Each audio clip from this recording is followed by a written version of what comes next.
কিছু করার নাই তো, কি করবো ভাই?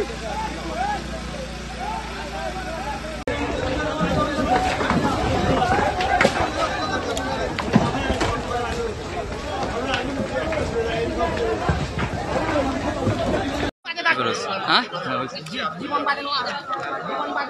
আমি তো একটু কম বুঝি, আমাকে ভিডিও করে পাঠাও।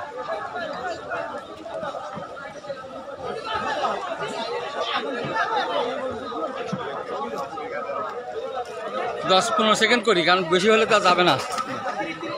আবার এখানে চাপ দিলে হবে তো নাকি? হ্যাঁ